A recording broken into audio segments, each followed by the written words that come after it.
Okay, Shabbat Shalom. Shabbat Shalom. So, you might be wondering if I'm going to talk about animal sacrifice. So there's good news and bad news. I will talk about it. I'll try to make it light and fun. Yeah, let's see how we do. Thank you all for coming, first of all. And I want to let you in on the reason that I'm having an adult bar mitzvah. After all, who ever heard of such a thing? It's an adult bar mitzvah. People have said to me, wait a minute, you're not 13. And I have to admit, I'm no longer 13. So, now I have something else to admit, which is, a little strange and a little awkward. I did actually have a bar mitzvah when I was 13. But here's the strange thing. As I remember it, my parents, as well as whatever family I had, more or less forgot to come. So I say as I remember it because that's not exactly what happened. Their physical bodies were there, but I made the bar mitzvah myself. So I won't go into the details of how my divorced parents, even my grandparents, even my Yiddish-speaking Bolshevik grandparents, each in their own way hated all religion.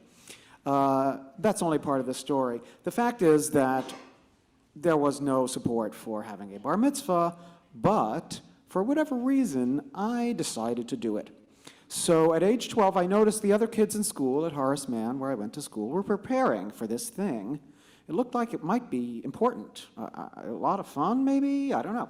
So I asked my best friend Julian, who lived near me, what he was doing. He mentioned a very open-minded Orthodox shul where he was going.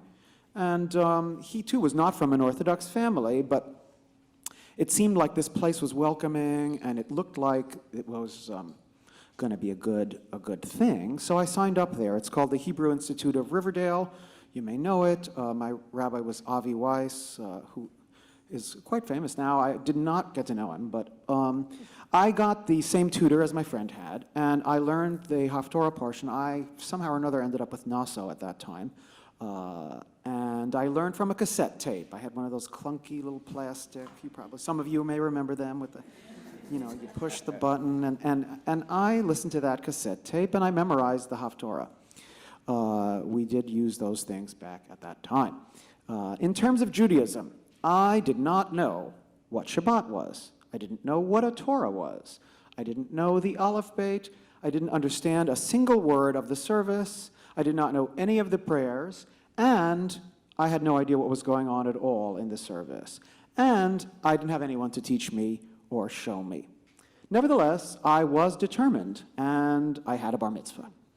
Another thing that I didn't really know, for better or for worse, is what it's like to have parents who are proud of their child, parents who stand on the bima, who celebrate their child, to initiate him into adulthood.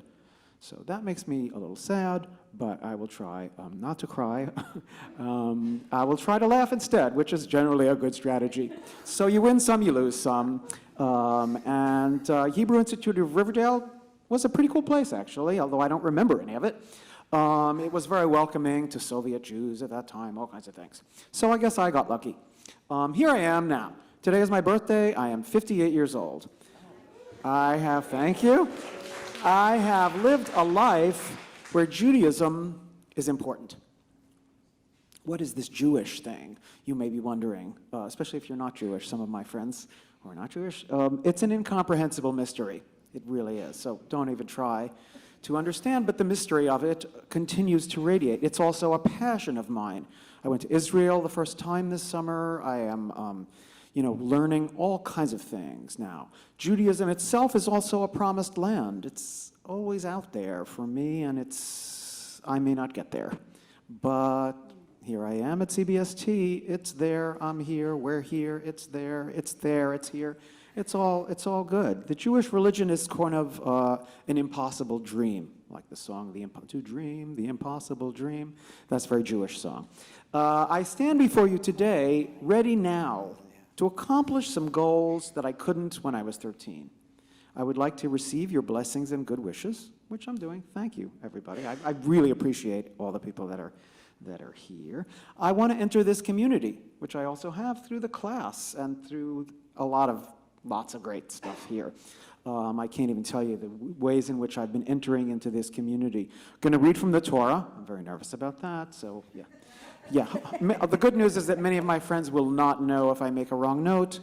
If you do notice, whatever. The most important thing is becoming an adult. I am a little bit late to the game, but guess what? I'm 58. I think I'm ready to be an adult. I don't know, I could be wrong.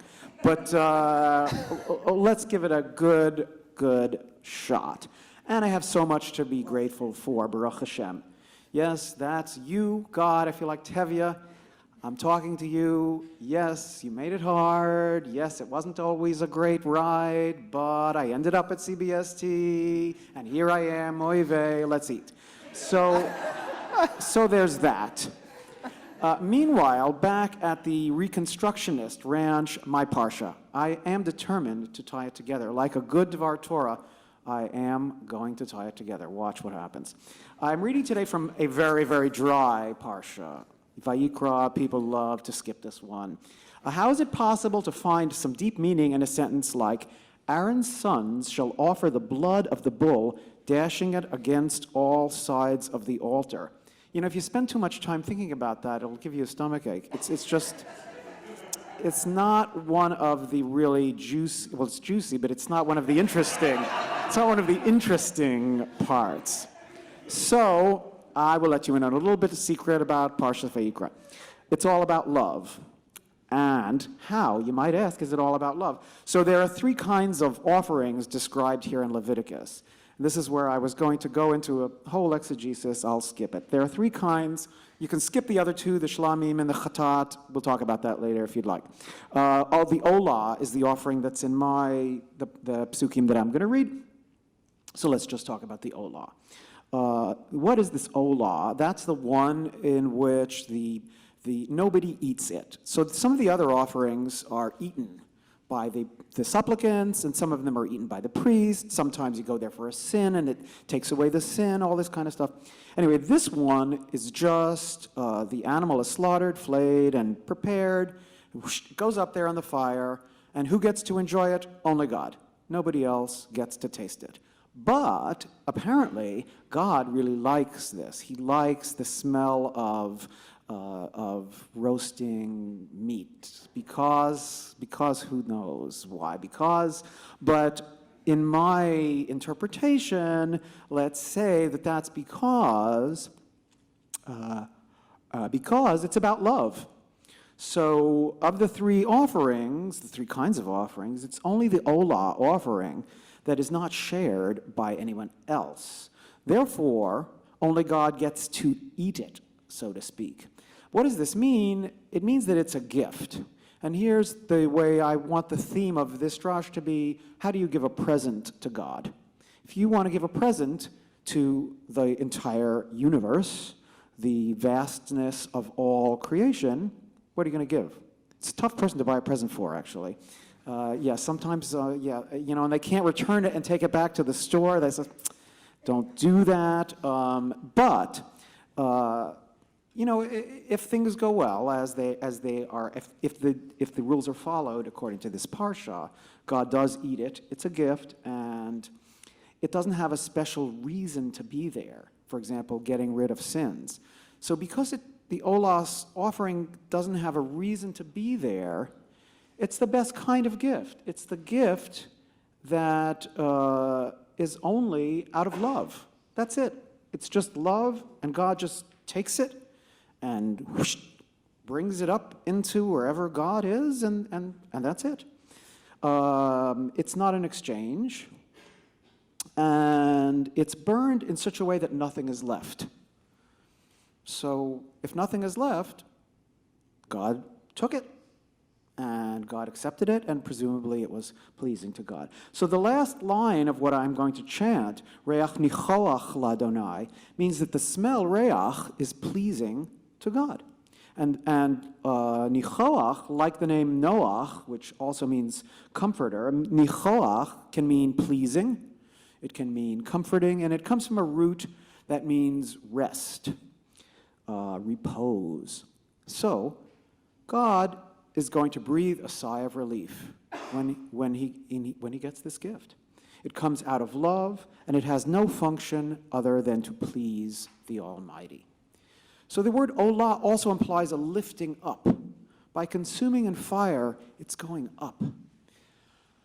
Here's where I'm going to try to tie it all together. I would like this bar mitzvah, this ceremony, in some ways everything we do here at CBST, all of you, all of our prayers, the whole Megillah, so to speak, everything is a lifting up. Let's lift up ourselves,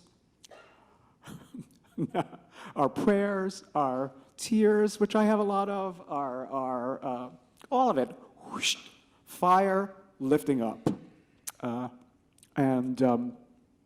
This is our burnt offering. It's burning right here and now. By being here together, repeating the sacred words, we are lifting up an offering to God. And so standing up when we're opening the ark, we're carrying the Torah around, we're marking life transitions, we've had births and deaths recently as this week. You know, we're becoming B'nai Mitzvot at the tender age of 58. It's all part of a giant song. Our Olah, our lives, in a sense, are a song. That's the song that we all sing together in everything that we do. So, my psukim that I'm going to read end this way. Reach nichoach lahadonai. May the smoke of such a prayer rise up to God. May its odor be pleasing to the Holy One, the divine presence, Ribon Kol Ha'olamim. Shabbat Shalom.